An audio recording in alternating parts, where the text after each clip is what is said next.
Si, à compter du confinement strict observé, il y a eu moins de contacts entre les personnes, si le virus s'est donc moins transmis grâce aux gestes barrières et à la distance minimale d'1 mètre entre nous, alors, après la période d'incubation moyenne de 7 jours et la durée moyenne d'évolution des symptômes d'environ 7 jours aussi, avant l'apparition d'une détresse respiratoire aiguë, qui nécessite alors un passage en réanimation, nous devrions observer une réduction du nombre de personnes nécessitant une admission en réanimation à partir de la fin de cette semaine.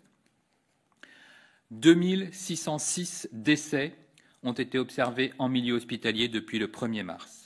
Mais aussi, et c'est important de le dire, 7132 personnes sont sorties guéries de l'hôpital depuis la même date.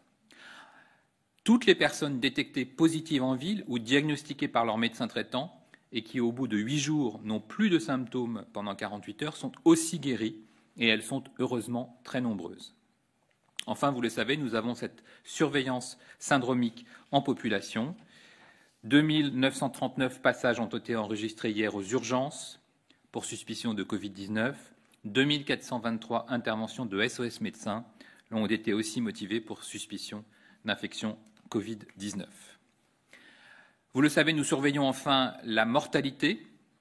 À l'échelon national, le nombre observé de décès sur la semaine 12 du 16 au 22 mars devient significativement supérieur à celui attendu, avec un excès de mortalité de 9%. À l'échelon régional, une hausse de la mortalité par rapport à l'attendu, tous âges confondus, est observée dans 5 régions, Grand Est, Hauts-de-France, Bourgogne-Franche-Comté, Île-de-France et Corse.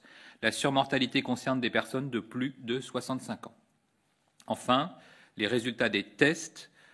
À ce jour, plus de 40 174 tests positifs ont été notifiés à Santé publique France.